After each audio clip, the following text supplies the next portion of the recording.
Hello. Let me check the mic. Wireless microphone. Yes. Can Can you you hear me? hear me? Yes. Yep. Perfect. How are you? It's Good. been How are a you? while. I know we're a little bit late, but that's okay. We took a break, a little break. It's part of the Season. process, you know? Yeah, Yeah. exactly. But now we're so back. And we are so back with week 5. We were integrating everything we read. It was like so heavy and we needed a time to integrate everything. So Yeah. that's why we took a break. Like when you do it like too much, like Kundalini yoga, it can Yeah. be so heavy. Yeah. Yeah. Can be so powerful. So we Yeah. needed to take a break. Yes. Yeah. Because spiritually, so many things were just happening to us. So How is everything going in your good. life? I've had a lot of creative breakthroughs, so that's good. Nice, Yeah. nice. Yes, similar. Um, it was also interesting. I think the book is working. So let's start if you want. Mm, how long is this? Maybe. Da, da, da, da. I haven't done morning pages. Like I just did like 2 times a week, but I did it like I write down like almost 10 pages today. It was like so it felt so good. So I think I'm gonna continue writing the morning pages. It's Yeah. really healing. I I feel find when I don't write them, I get like antsy. It's like if I don't work out or like go for a walk, I feel like I need to do it. yeah, I feel like that too. I felt so light after I write down like just stream of consciousness. Just Yeah. felt amazing.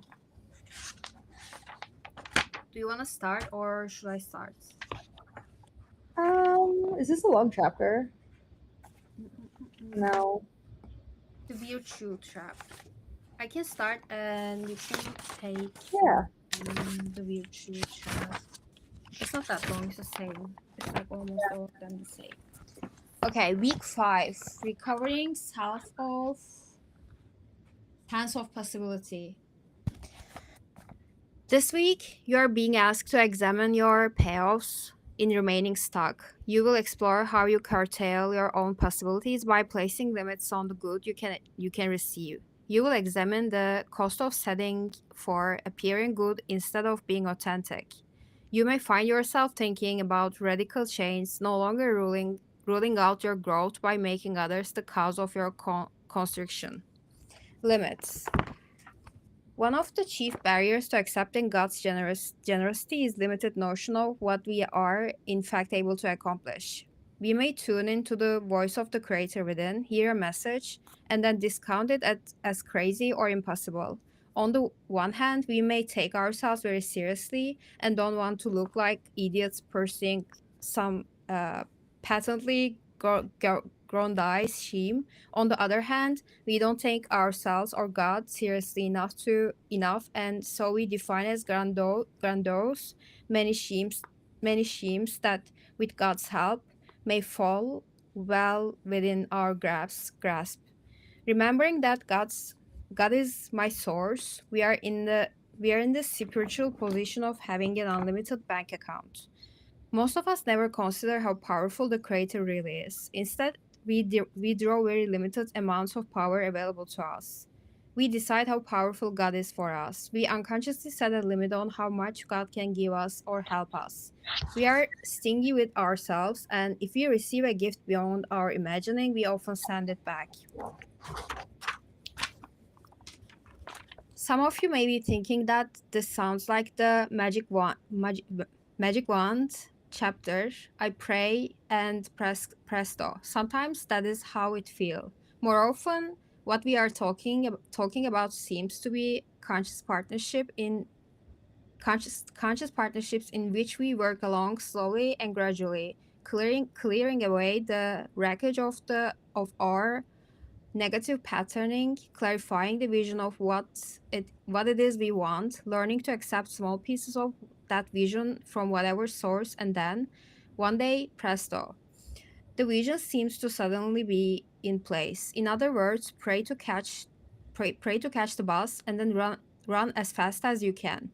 For this to happen, first of all, we must believe that we are allowed to catch the bus. We come to recognize that God is unlimited in supply and that everyone has equal access. This begins to clear up guilt about having or getting too much. Since everyone can draw on the universal supply, we deprive no one with our abundance. If we learn to think of receiving God's good as being an act of worship, cooperating with God's plan to manifest goodness in our lives, we can begin to let go of having to sabotage ourselves.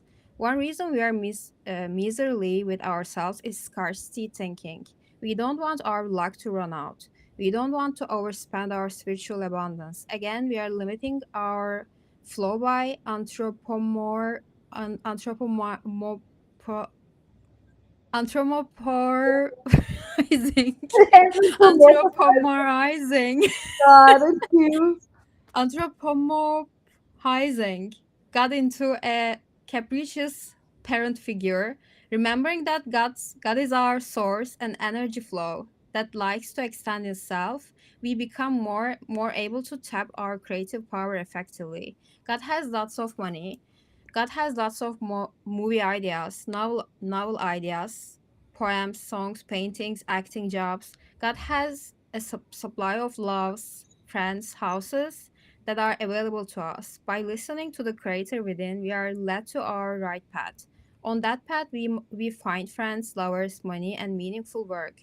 Very often, when we cannot seem to find adequate supply, it is because we are insisting on particular human source of supply.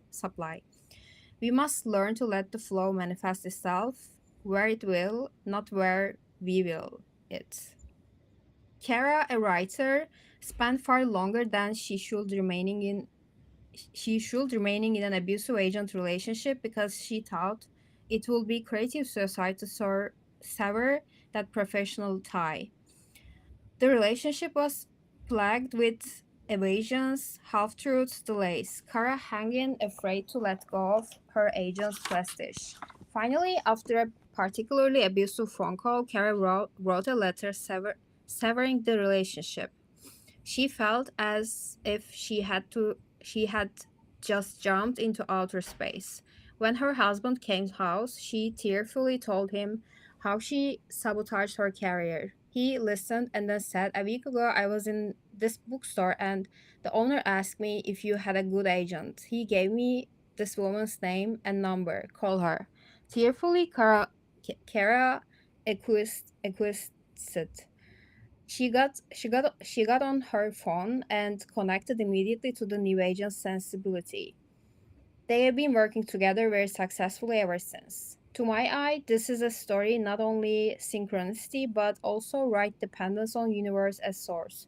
Once Kara became willing to receive her good from whatever source it appeared in, she stopped being victimized. I recently had a woman artist tell me that she got in a new an excellent agent by using affirmations. Even after years of artistic recovery, I still have my clinical side that says, it is as though we want to believe God can create subatomic structure, but it's clueless when faced with how to aid or fix our painting, sculpture, writing, film. I recognize that many will balk at the simplicity of this concept. God doesn't run the movie business. We want to say. CAA does. I want to sound a cautionary note here for all artists who put their creative lives into solemn human hands. This can block your good. The desire to be worldly, sophisticated, and smart often blocks our flow. We have ideas and opinions about where our good should come from. As a Hollywood screenwriter, I had many rueful conversations with other screenwriters about the fact that while our agents were often invaluable, we seemed to get a lot of breaks from places like my next door neighbor, my dentist brother, or somebody my wife went to college with. Those breaks are God's the source in action. I have said before that creativity is a spiritual issue. Any progress is made by leaps of faith, some small and some large. At first, we may want to faith to take the first dance class, the first step toward learning a new medium. Later, we may want to the we may want the faith and the funds for further classes, seminars, a larger workspace, a year's sabbatical.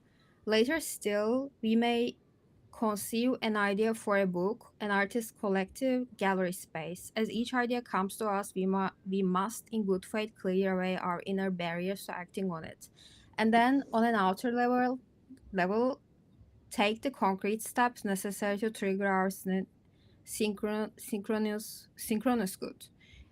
If this will sound airy fairy to you, ask yourself bluntly what next step you are evading? What dream are you discounting as impossible given your resources?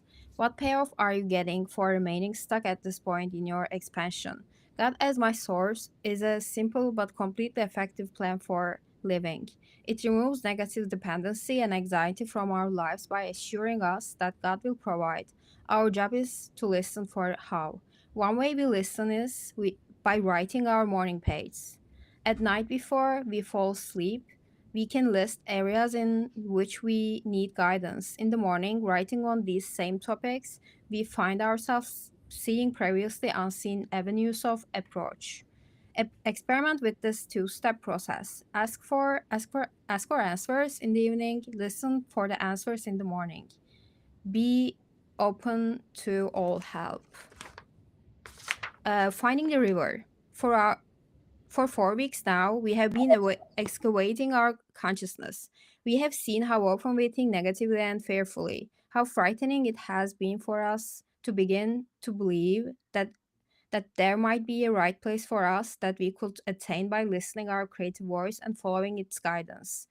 We have begun to hope and we have feared that hope. The shift to the shift to spiritual dependency is a gradual one. We have been making this shift slowly and surely. With each day, we become more true to ourselves, more open to the positive. To our surprise, this seems to be working in our human relationships. We find we are able to tell more of our truth, hear more of other people's truth, and encompass a far more kindly attitude toward both. We are becoming less judgmental of ourselves and others. How is this possible? The morning pace, a flow of stream of consciousness gradually loosens our hold on fixed opinions and short sighted views. We see that our moods, views, and insights are transitionary. We acquire a sense of movement, a current of change in our lives. This current or river is a flow of grace moving us to our right livelihood, companion's destiny.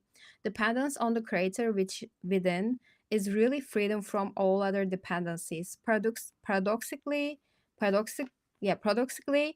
it is also the only road to real intimacy with other human beings, freed from our terrible fears of abandonment.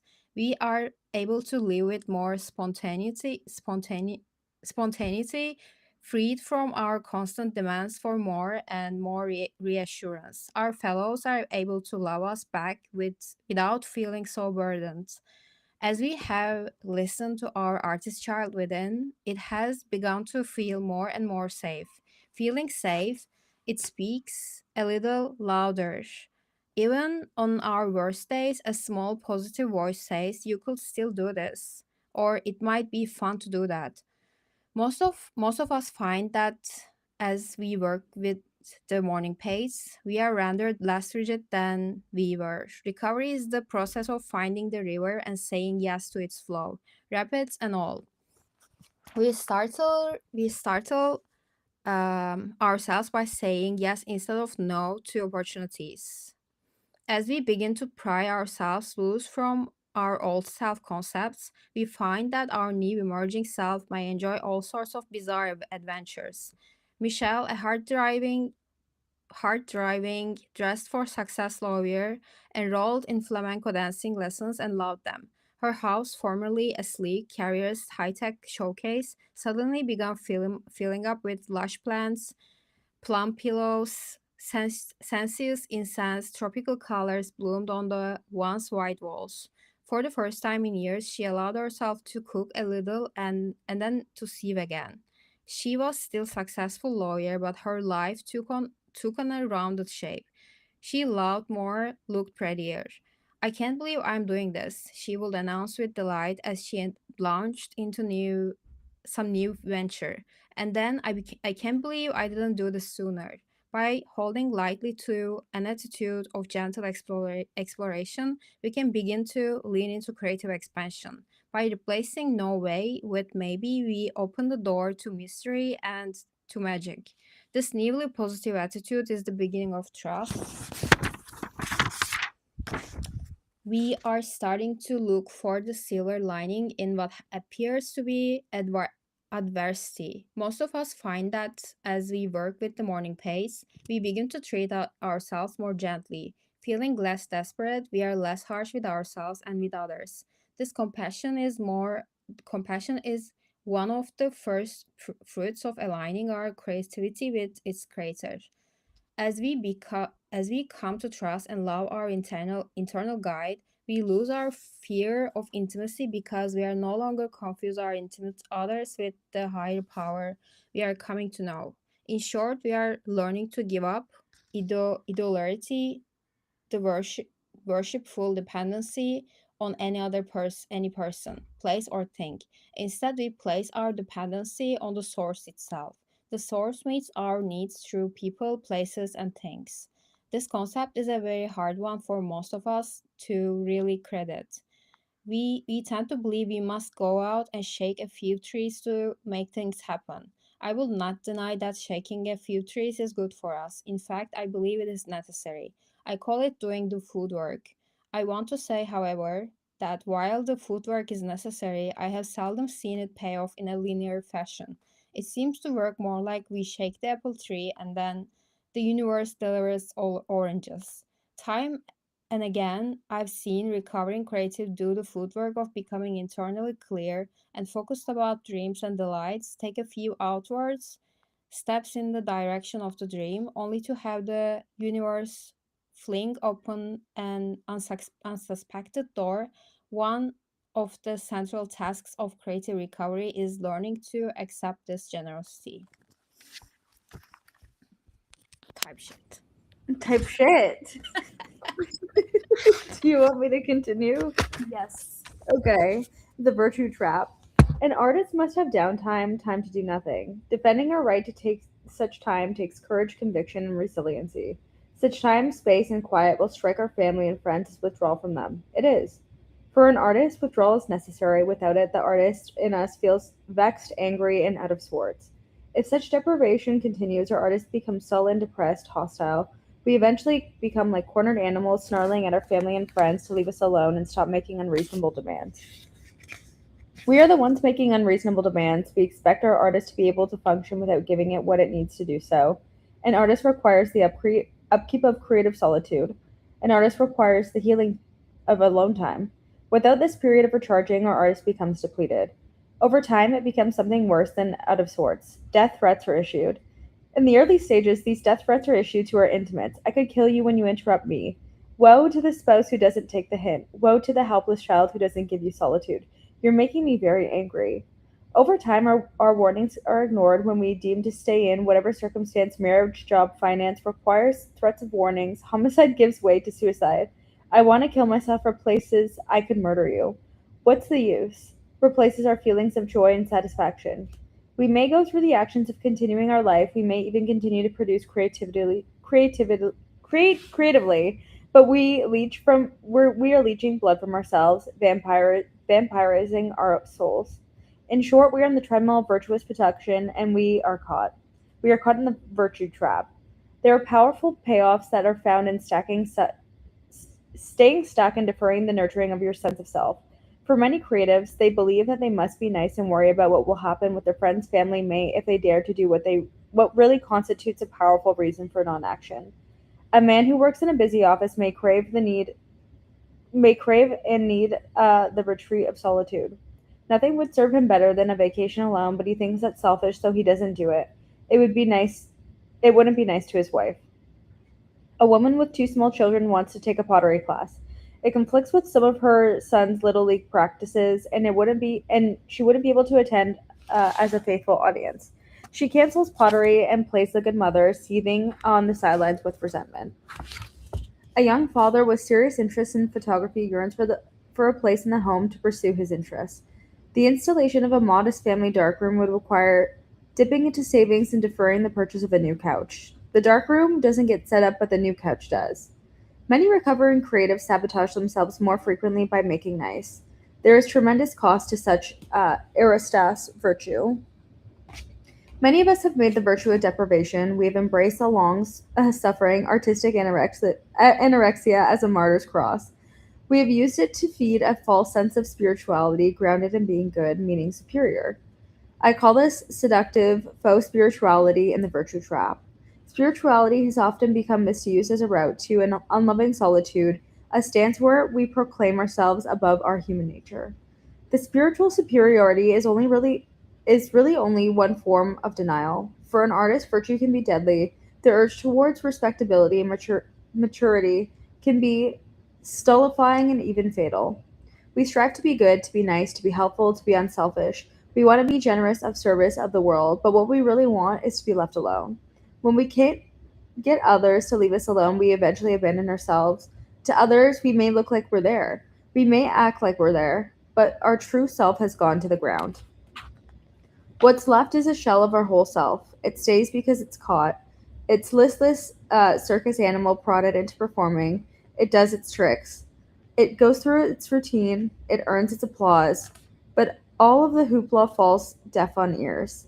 We are dead to it. The artist is not merely out of sorts. Our artist has checked out. Our life is now out of an out of body experience. We're gone. A clinician might call it disassociating. I call it leaving the scene of the crime.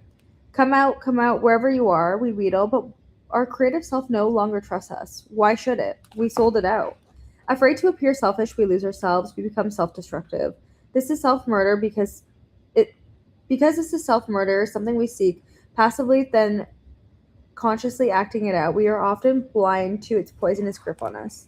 The question, are you self destructive, is asked so frequently that we seldom hear it accurately. What it means is, are you destructive of yourself? And what that really asks us is, are you destructive of your true nature? Many people caught in the virtue trap do not appear to be self destructive to the casual eye. Bent on being good husbands, fathers, mothers, wives, teachers, whatevers, they have constructed a false self that looks good to the world and meets with a lot of worldly approval. This false self is always patient, always willing to defer its needs to meet the needs and demands of others. What a great guy! That Fred gave up his concert ticket to help me move on Friday night. Virtuous to a fault, these trapped creatives have destroyed their true self, the self that didn't meet with much approval as a child, the self who heard repeatedly, "Don't be selfish."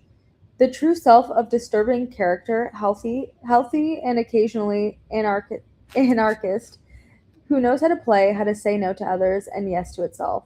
Creatives who are caught in the virtue trap still cannot let themselves approve of this true self. They can't show it to the world without dreading the world's continuous disapproval. Can you believe it? Fred used to be such a nice guy, always ready to help me out. Anytime, any place I asked him, he would help me move last week, and he said he was going to play. When did Fred get so cultured, I ask you? Fred knows full well that if he stops being so nice, fabulous Fred, his outsized nice guy alter ego, will bite the dust. Martyred Mary knows the same thing as she agrees to round five of babysitting for her sister so she can go out. Saying no to her sister would be saying yes to herself, and that is responsibility that Mary just can't handle. Free on Friday night, what should she do with herself? That's a good question, one of the many that Mary and Fred use their virtue to ignore. Are you self destructive? Is a question that apparently virtuous would be bound to answer with a resounding no. Then they conjure up a list of proving how responsible they are, but responsible to whom? The question is, are you self destructive? Not, do you appear to be self destructive? And most definitely not, are you nice to other people? We listen to other people's ideas of what is self destructive without ever looking at whether their self and self have similar needs. Caught in the virtue trap, we refuse to ask What are my needs? What would I do if I weren't too selfish? Are you self destructive? This is a very difficult question to answer, and to begin with, it requires knowing something of our true self, and that is the very self that we have been systematically destroying. One quick way to ascertain uh, the degree of drift is to ask yourself one question: what would I try if I weren't too crazy? One, scuba diving, skydiving, scuba diving. Two, belly dancing, Latin dancing. Three, getting my poems published. Four, buying a drum set. Five, bicycling through France. If your list looks pretty exciting, even if crazy, then you're on the right track. These crazy notions are actually voices from our future. What would I do if I weren't too selfish? One, sign up for the scuba lesson. Two, take up the Latin dance class at Y. Three, buy the poets market and make a submission a week. Four, get used rum. Get the used rum set my cousin is trying to sell. Five, call my travel agent and check out France. By seeking the creator within, embracing our own gift of creativity, we learn to be spiritual in this world and to trust that God is good, and so are we, and so is all of creation. In this way, we avoid the virtue trap. The virtue trap quiz. The biggest lack of my life is blank. The greatest joy in my life is blank. My largest time commitment is blank. As I play more, I work blank. I feel guilty that I am blank. I worry that blank. If my dreams come true, my family will blank. I sabotage myself so people will blank. If I let myself feel it, I am angry that blank. One reason I get sad sometimes is blank. Do you does your life serve you or only others? Are you self-destructive? Forbidden joys as an exercise. One of the favorite tricks of blocked creatives is saying no to ourselves. It is astonishing the number of small ways we discover to be mean and miserly with ourselves. When I say this to my students, they often protest and say that it is not true, that they are very good to themselves. Then I ask them to do this exercise. List 10 things that you love and would love to do but are not allowed to. This list might look like: 1, go dancing; 2, carry a sketchbook; 3, roller skate; 4, buy new cowboy boots; 5, streak your hair blonde; 6, go on vacation; 7, take flying lessons; 8, move to a bigger place; 9, direct a play; and 10, take life drawing class. Very often, the mere act of writing your list of forbidden joys breaks down your barriers to doing them. Post your list somewhere highly visible. Wish list and exercise. One of the best ways we can evade our censor is to use our techniques of speed writing. Because wishes are just wishes, they are allowed to be frivolous and frequently should be taken very seriously. As quickly as you can, finish the following phrases. Basically, it is 18 I wish statements, and then 19 is I most especially wish. Tasks. The following tasks explore and expand your relationship to Source. The reason I can't really believe in a support God is: list 5 grievances. God can take it. Starting an image file. If I had either faith or money, I would try list 5 desires. For the next week, be alert for the images of these desires. When you spot them, clip them, buy them, photograph them, draw them, collect them somehow. With these images, begin a file of dreams that speak to you and continually for the duration of the course. 3, one more time, list 5 imaginary lives. Have they changed? Are you doing more parts of them? You may want to add images of these lives to your image file. 4, if I were 20 and had money, list 5 adventures. Again, add images of these to your visual image file. 5, if I were 65 and had money, list 5 postponed pleasures. And again, collect these images. This is a very potent tool, and I live in a house that I imagined in 10 years. 6, 10 ways I'm mean to myself are: just making the positive explicit helps allow it into our lives. Making the negative explicit helps us exercise it. 10 times I would like to 10 items that I would like to own that I don't are. And again, you may want to collect these images in order to boost sales. Expert in sales motivation often teach rookie salesmen to post images of what they would like to own. It works. Honestly, my favorite creative block is TV, overreading, friends, work, rescuing others, overexercise, you name it. Whether you can draw it or not, please cartoon yourself indulging in it. My payoff for staying blocked is this you may want to explore in your morning pages. The person I blame for being blocked is, again, use your pages to mull on this. Check in. How many pages did you do this week of your morning pages? Are you starting to like them at all? How was your experience for you? Have you discovered the page and a half truth point yet? Many of us find that they pay dirt in our writing occurs after a page and a half of vamping. Did you do your artist date this week? Have you had the experience of hearing answers during this leisure time? What did you do for your date? How did it feel? Did you have you taken an artist date yet that felt adventurous? And did you experience any synchronicity this week? What was it? Try inaugurating a conversation on synchronicity with your friends. Were there any other issues with this week that consider significant to your recovery? Describe them. Perfect. So many exercises this week. So many. So many, but fun exercises. It's gonna be interesting. We did it again. We did it again. At- I liked this chapter. I'm excited to do these exercises. I was already like thinking about my answers to them. It was possibility, right? Yes. Sounds Yeah. That's all possibility. Yeah, I like this. Expanding the limits of our abundance consciousness. Really. Yeah. And I don't know if you saw Hannah's message, but we were thinking of hosting a gallery for Mhm. anyone who participated in the Artist Way in our group in New York, so we can like hang up our art or whatever you made and like.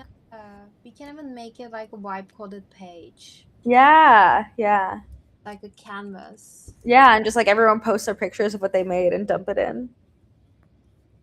But That would be a really cool idea. That would be nice. I love it. Take a note. I've been trying to use my iPad more. You inspired me to get one, but I don't really know what to do with it. I'm just reading a book from like iPads. Really? I'm not doing anything too. Yeah. I can just start painting, doing like drawings, just for fun too.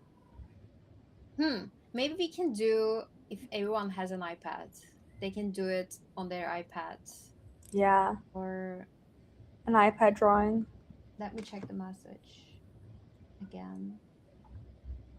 What is her original idea? Hannah's. She wanted to like rent out a gallery or a bar or something at the end of the month in New York, and so that we could like hang up our art and talk about our art. But if people can join, we should do a virtual version too. It will be so cool. I think you should definitely do this, and also the virtual versions. Yeah. We're saying we can stream you in, maybe put you on a TV. Yeah. Yeah. And like it would be fun because like maybe we can sell our art. Maybe someone wants to buy it. Yes. And we can find sponsorship for our retreats. Yes. We're gonna host an Artist Way retreat. That's actually really cool. Okay. I know. Okay, nice. Amazing. Love this. I love it. But yeah, and Hannah and I will start scheming. I guess we still have like what? This is 12 weeks? 12 weeks, yes. We have We're like halfway there. Just 12 weeks, like about 2 months. I feel like the week before I was feeling very like drained and not. Me too. Yeah, I was like I'm not feeling inspired, but then this week I feel like I had more ideas and like some breakthroughs. Yeah. It can be really about like the initiation and then just sitting with it, letting your body and your consciousness process it. Yeah. Powerful initiation can be something like, because I was feeling so tired and I've been so sleepy last week. Yeah. I've been sleeping all the time. Yeah. I don't know. I wonder if it's the weather. I don't know what the weather is where you're at home, but same, like cloudy, but it's getting warmer, but still cloudy. I just assume that it's the same. Yeah. But I think the weather is very similar. Well, like yesterday was beautiful in the morning, and then it got freezing by the evening, and it was like rainy and gross. But today it was supposed to be nice, but it's like pretty.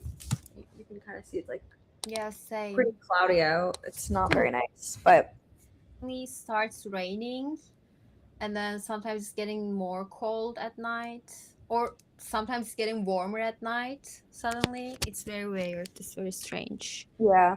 Strange weather. It's very hard to wear the right thing when you are going out. Yeah. Yeah. Probably it's gonna be better in a few weeks. and I'm gonna feel more like full of joy and Yeah. light in a sunny Yeah. weather. Yeah. Yeah. That's what I need. I've been dying to go on like a vacation or somewhere warmer, you know.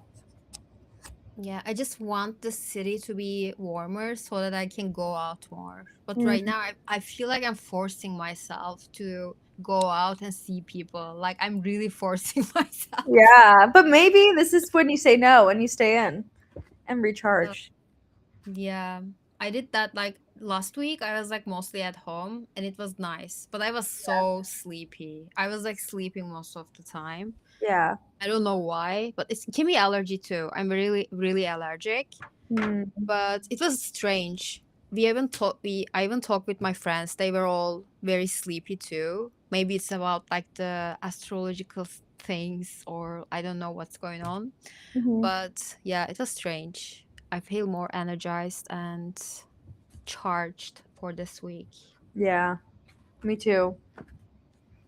I feel like I Okay. told myself I was gonna relax. I'm gonna go maybe book a spa appointment or something and Nice. but I wanted to go on like a nice little artist day, get a coffee. I want to try a new bakery today, but I haven't found one that's like piquing my interest yet. I'm gonna do that too. I'm gonna go to a date, not like a dinner date, but like a coffee shop date. Yeah, and like maybe Somewhere go somewhere. journal for a bit. Yeah, maybe do the exercises like I did in my Yeah, favorite coffee shop.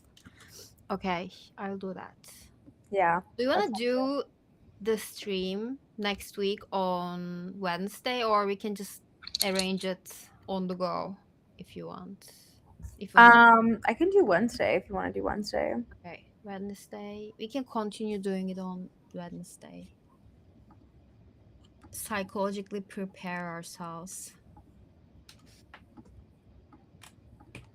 Mm-mm-mm-mm. Oh my God. Hmm. I am free in the afternoon. Or we can keep continue doing it on Sundays. Yeah, Sunday's also good. I think Sunday is better. Yeah. I was always like when I finished this book like a few years ago, I was always doing it the reading on Sundays and starting next week with the whole Beautiful. yeah. Okay, let's do it on Sundays. Okay. Perfect. Beautiful. We have 3 viewers. Amazing. Thank you for watching Thanks for us. tuning Thank you in, for guys. listening. I Thank love you. I mean it. Yeah. But one day we're gonna look back at these streams when we're famous and successful and be like, Yeah. wow. I will never forget you guys. Like Yeah. these 3 people, I will never forget you. Please just ping me, whoever you are. I will never forget you when I'm so rich and famous. Yeah. And it'll be like Dochi when she looks back at her YouTube series of like, wow. Yeah, like Emma Yeah. Chamberlain. Yeah. She's getting a designer, like interior I designer. Have you saw seen with that? West Elm. It's funny because I thought it was a good idea, but everyone on TikTok is hating on it. But she was talking about her podcast about she just want to like start a new chapter in her life. She was looking her like whatever all the things she has done and not satisfied with it and like having a crisis about it. Like she Yeah. wanted better things, not better things, but like she want to actualize herself and show her talents and stuff. She was basically talking about the whole of this in a whole episode. And I was like, probably she's gonna start acting. I was Yeah. but she started acting too. I could see that. I could see that for her. Forbidden Fruits. Yeah. I watched the film. It's so good, by the way. Okay, maybe I'll watch that today. Definitely watch it. It's like perfect for girls, but like a specific kind of girls. Yeah. That girl group. Like only a few people can understand that film. Yeah. Like a small group of girls can understand. It's really nice. I love it. And yes, thank you everyone for joining and listening. The Artist Way Week 5. See you in the next week on Sunday. Thank you, Kayla. Beautiful. Thank you Bye. guys. Bye. Bye.